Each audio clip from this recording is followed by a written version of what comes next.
Eko Channel. Sekarang kita lagi masuk di konten ngopi. Ngobrolin perkara iman. Asik, langsung saja. Let's go. Check the mic and make sure it sound right, boys.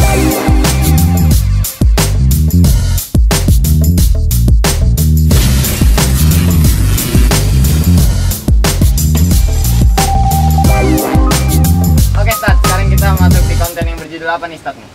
Tentang Yahudi. Kenapa di dalam Al-Quran khususnya Allah mengistimewakan orang-orang Yahudi? Nih, sebenarnya tentang Yahudi itu luar biasa. Banyak yang bisa kita bahas, banyak yang kita bisa kulik. Namun pada kesempatan yang ya singkat ini ya para pemirsa abinya Eko Channel, yang kira-kira muncul aja di permukaan. Kenapa sih Yahudi itu diistimewakan oleh Allah di dalam Al-Quran? Sesuai dengan firman-Nya, A'udzubillahi minasyaitonirrajim, Bismillahirrahmanirrahim. Inni faddaltukum 'alal alamin. Yang artinya sesungguhnya aku, Allah, telah mengistimewakan bangsa Yahudi. Pertanyaannya, Apa tuh, Stat? dari mana ini bangsa awalnya? Wah, jangan lupa like, comment, share, dan subscribe ya. Mantap. Berasal dari keturunannya Yakub, Nabi Yakub alaihi salam, atau ayahandanya Nabi Yusuf. Jadi ada di antara mereka berdua-belas ini ada yang bernama Yahuza. Siapa nih Yahuza? Yahuza itu masih saudaranya Nabi Yusuf. Masih bukan saudara kandung ya, satu bapak dengan Nabi Yusuf. Cuman lain ibu. Dan Yahuza inilah yang menurut pendapat saya agak sedikit lebih pintar, tapi hatinya jelek, hatinya hasad, hatinya iri, hatinya dengki. Jadi seketika Nabi Yusuf, Wah, jangan lupa like, comment, share, dan subscribe ya. Mantap.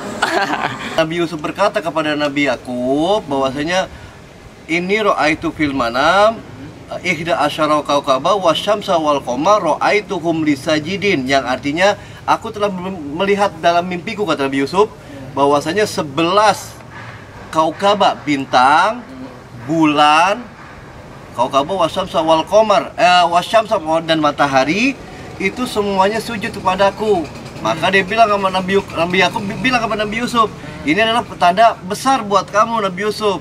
Maka betapa sayangnya Nabi Yakub kepada Nabi Yusuf, sehingga saudara-saudara yang lainnya, yang diantara yang lain ibu, ini pada ngiri. Nah, yang paling nonjol Yahuza keiriannya, dan dia punya ide bagaimana caranya menyingkirkan Nabi Yusuf. Caranya gimana? Gimana tuh? Ada yang tahu nggak? Dibunuh. Seharusnya begitu. Harusnya Nabi Yusuf dibunuh karena semua pada ngiri nih. Nanti pemirsa abinya Eko Channel, kita masuk ke babnya hasad, iri, dan dengki. Saksikan nanti. Asik. Akhirnya pengen membunuh Nabi Yusuf. Yahuza yang punya ide untuk mengasingkan Nabi Yusuf juga bilang, pinter Yahuza nih, bagaimana kita tambah lagi penderitaannya si Yusuf? Kita asingkan aja, tapi nggak usah dibunuh. Karena kalau dibunuh, berakhir penderitaannya. Maka Yahuza lah yang punya ide menceburkan Nabi Yusuf ke dalam sumur tua yang kering, sumur mati. Lalu baju Nabi Yusuf juga dicipratkan darah, seakan-akan Nabi Yusuf mati dimakan serigala. Ini idenya Yahuza. Betapa pinternya tuh dia, punya ide tapi sayang, hatinya hasad. Orangnya pinter tapi sayang, punya dengki. Sehingga keturunan-keturunan Yahuza ini pinter-pinter. Nah, singkat cerita, akhirnya keturunan Nabi Yakub, diantaranya ada Yahuza di sini, bertambah besar, sampai kita bisa kenal dalam sebuah kisahnya Nabi Musa dan Fir'aun, di mana ini kejadiannya di Mesir, di Egypt. Egypt itu kerajaan yang sangat besar. Namun Iya, orang-orang Yahudi, orang-orang apa namanya? Orang Yahudi saya anggap Bani Israel. Keluarganya Yakub, karena Yakub juga, Nabi Yakub juga disebut Israel. Jadi anak-anaknya disebut Bani Israel. Tapi ketika Mesir itu menjadi sebuah kerajaan yang besar, justru Bani Israel di bawah tekanan bangsa Mesir, di bawah tekanan Fir'aun. Mereka semua jadi budak. Disinilah nih mulai Allah mulai sayang pada bangsa Yahudi. Cuman ujungnya amat disayangkan orang Yahudinya sendiri yang dablek. Dableknya? Ya makanya ini saya mau ceritain nih. Oh iya. Saya mau ceritain nih. Yahuza tadi, Yahuza. Nah, ketika Fir'aun berkuasa, itu dalam mimpinya Fir'aun, dia akan diruntuhkan kerajaannya. Kerajaan Mesir nih, Raja Mesir akan diruntuhkan, akan dihancuri oleh seorang anak yang lahir dari golongan Bani Israel. Maka ketika itu, semua anak kecil dari kalangan Bani Israel habis dibunuh. Cuman Allah berfirman lain. Allah berfirman lain apa? Nabi Musa diselamatkan lewat sungai Nil. Bahkan diambil dan diasuh oleh Fir'aun sendiri sampai besar. Singkat cerita, Nabi Musa akhirnya membela kaumnya dengan cara apa? Melakukan eksodus, perpindahan bangsa menuju tanah yang dijanjikan oleh Allah. Terus Pak Ustadz, mau nanya dong. Boleh. Yahudi ini berarti kan pernah disayang sama Allah. Berarti dia tuh nyembah apa sebenarnya? Nah, gini. Begini. Yang namanya agama di dunia ini dibagi dua. Yang pertama, agama langit. Yang kedua, agama bumi. Apa sih? Agama samawi dan agama ard. Agama langit dan agama bumi. Yang namanya agama langit itu turunannya satu. Dari Allah, dari atas turun ke bawah berupa wahyu. Kalau agama bumi itu agama-agama yang timbulnya hasil pemikiran manusia. Dengan logikanya nih ya. Ya, kayak Hindu, Ya. agama Buddha itu hasil pemikiran. Beda dengan Yahudi, Nasrani, dan Islam. Itu ada kitabnya turun dari Allah, dari atas, dari langit ke Wah, jangan lupa like, comment, share, dan subscribe ya. Mantap. ini semua bangsa Yahudi sudah mau ngikut Nabi Musa. Artinya percaya kepada Allah ketika itu. Dalam janjinya kepada kaumnya Yahudi, Nabi Musa ini akan melakukan namanya menerima perintah wahyu dari Allah itu hanya 30 hari. Namun karena Nabi Musa bukan lalai sih, dia cuma bilang nih gigi saya bau, maka dia melakukan gosok gigi. Allah tambah 10 hari. Nah, di sini nih apa namanya ya? Apa tuh? Hatinya Yahudi itu emang masih keturunan Yahuza. Biarpun dia pinter, tapi hatinya tuh dablek, dengki. Ini kemana Nabi Musa?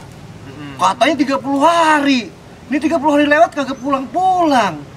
Kita mau ditinggalin sama Nabi Musa. Akhirnya dia kembali ke ajaran lama. Kembali ke ajaran lama yaitu apa? Ajaran menyembah berhala. Tapi begini juga pemirsa Eko Channel. Sebenarnya nih orang menyembah berhala itu adalah perwujudan atau mengimplementasikan imateri kepada materi. Jadi sesuatu yang tidak terlihat tadinya tapi mengandung kekuatan akhirnya di kias. Wah, jangan lupa like, comment, share, dan subscribe ya. Mantap. Bentuk kekuatan Tuhan yang tidak terlihat, tapi dia pengen mengimplementasikannya lewat Patung. benda. Contoh. Apa tuh? Dalam Islam dikenal dengan Asmaul Husna. 99 nama-nama yang baik dari Allah. Allah satu, tapi 99 nama yang baik. Nah, orang Hindu, orang Buddha beda. Dari nama-nama baik itu dijadikan Tuhan satu-satu. Patung, jadikan patung. Oh ya, ada Dewa Krishna. Dewa Wisnu, pencipta. Iya. Allah Al-Khaliq. Berarti kalau Dewa Wisnu itu yang ular bukan sih? Yang patung. Kalau Siwa itu penghancur, baru yang ular. Oh, ini pacar. Yang ular itu dewa Siwa, dewa kehancuran. Allah juga Al-Muntakim, yang memberikan balas dendam. Jadi kalau dalam Islam itu Tuhannya satu Allah, namanya 99. Kalau orang Hindu, orang Buddha yang mempercayai dewa, itu perwakilan nama-nama baik Allah dijadikan sosok. Nih Pak Ustadz ya, nih teman saya baru pertama kali ngaji nih, jadi limbahnya kayak limbat nih. Mungkin disambat. Ini sambat.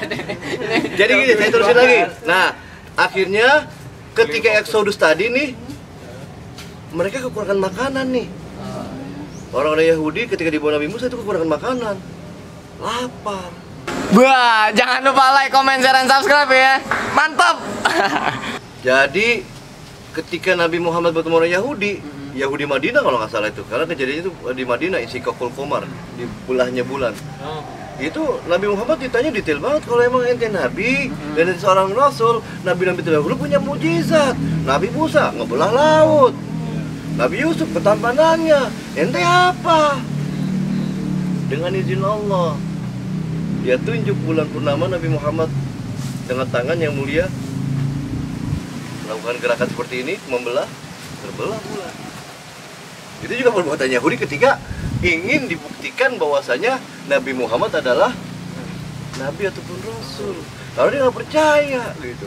Waktu, nah ketika balik lagi, ketika Exodus dan kelaparan, Nabi Musa juga dirongrong. Kami lapar, kamu harus tanggung jawab, berikan kami makanan. Maka hanya orang Yahudi yang diizinkan oleh Allah yang makan makanan langsung dari surga. Apa aja tuh? Manna wasalwa. Manna itu kayak apa ya? Turun dari langit, semacam kayak hujan tipis gitu ya. Jadi Yahudi tinggal pagi hari tuh begini doang nih, nebarin kain. Dari kain itu nanti basah, diambil airnya, diminum. Haus akan hilang tuh, sebulan juga nggak bakal haus lagi tuh, karena datangnya dari surga. Lalu untuk makanannya apa? Salwa, ayam-ayam kecil yang jinak, yang gampang diambil, yang rasanya nauzubillah, subhanallah, enak bener karena datang dari surga. Jadi orang Yahudilah, kaum Yahudilah, orang manusia yang pertama kali merasakan makanan dari surga langsung. Lalu Pak Ustadz, melenceng dari topik. Ya, silakan. Dari topik yang kita bicarain. Kalau bisa saya jawab, saya jawab. Iya. Kalau nggak bisa tanya ya Pak Ustadz. Pak Ustadz gini, dari tadi kan Yahudi, tapi kalau di zaman sekarang nih, di era sekarang, kenapa Yahudi itu benci banget dengan Islam? Maaf ya, kayak misalkan sekarang udah beredarnya TikTok. Waduh. Ya, gitu. Semua ada aplikasi-aplikasi yang di jalurnya Islam. Jadi begini. Apa lalu Pak Ustadz belum selesai. Apa penyebabnya? Kenapa sebabnya bisa? Kenapa Yahudi tuh memandang Islam tuh berbeda gitu? Ya, pertama sebabnya adalah dia keturunan Yahuda. Yahuda. Ya, pasti Orang ya. pinter tapi hatinya Dengki. dengki. Yahuda bukan Yakuza kan?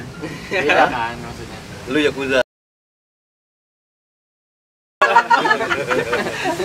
Dia masih keturunan Yahuda yang pinter tapi ini. Jadi begini nih. Sedikit saya jelasin. Asik. Sebenarnya sih dari ketiga agama yang saya sebutkan tadi, Yahudi, Nasrani, Islam, itu sama-sama menyembah Allah. Tetapi dalam pelaksanaannya terjadi pengingkaran. Yang pertama, Allahul Adl, Allah Maha Adil. Jadi ketika dia merasa dirinya paling istimewa, berarti itu udah nggak adil. Betul nggak? Orang Yahudi tuh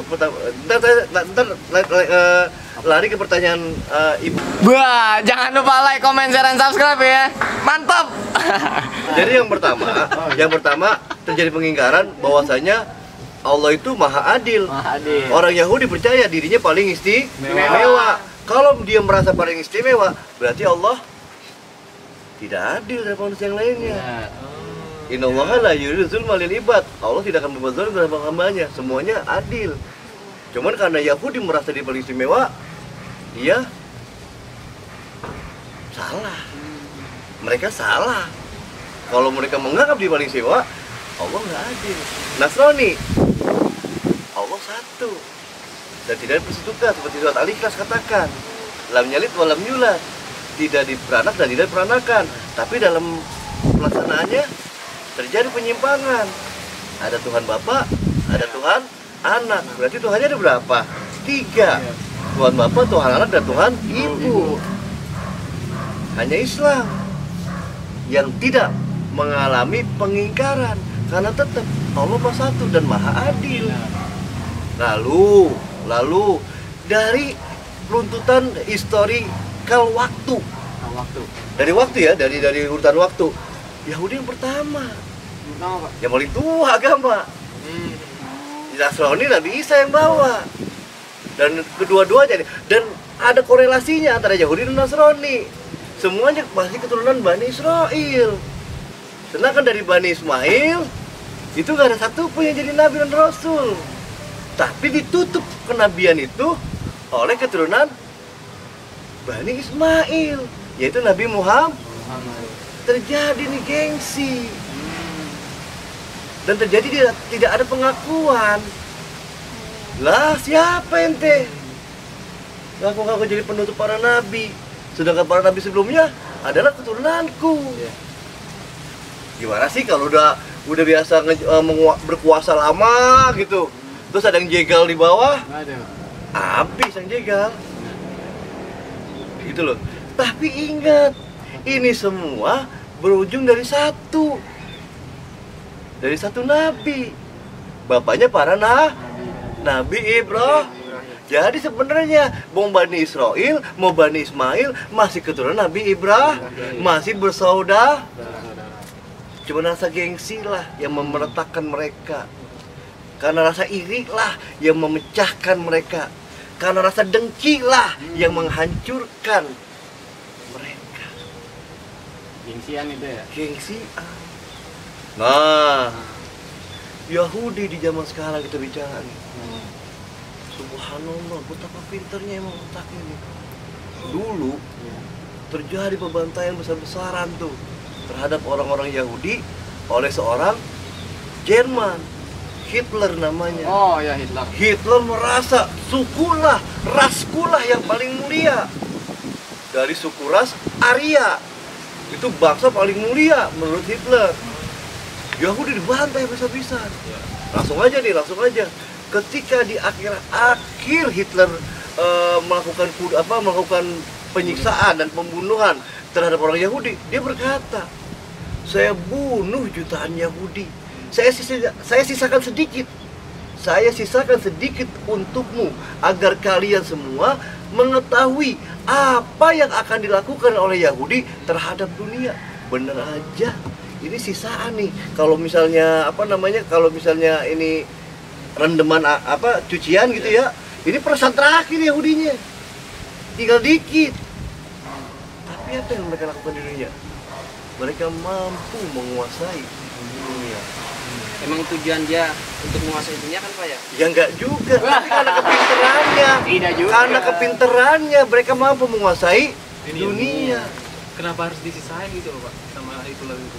Loh, itu kan namanya penghilangan genosida. Oh, genosida. Menghilangkan suatu bangsa, nggak boleh juga.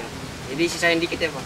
Disisain sedikit. Karena Hitler pun akhirnya kalah dalam perang itu. Sedikit aja bisa Nguasain dunia, apalagi kagak dibunuh sama Hitler. Iya benar-benar.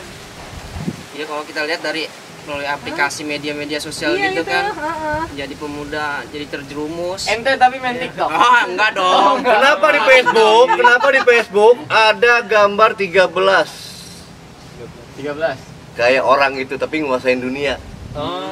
Ini sosok-sosok Yahudi yang menguasai dunia ini, dunia digital terutama. Iya. Yahudi yang megang. George Soros yang mengendalikan perputaran uang. Yahudi. Bahkan Bill Gates pendiri Microsoft Windows. Tapi Pak Ustadz, kalau dilihat ya gaya-gayanya Yahudi itu hampir mirip dengan Islam. Pertama dari peci, walaupun pecinya kecil ya kalau kita tuh.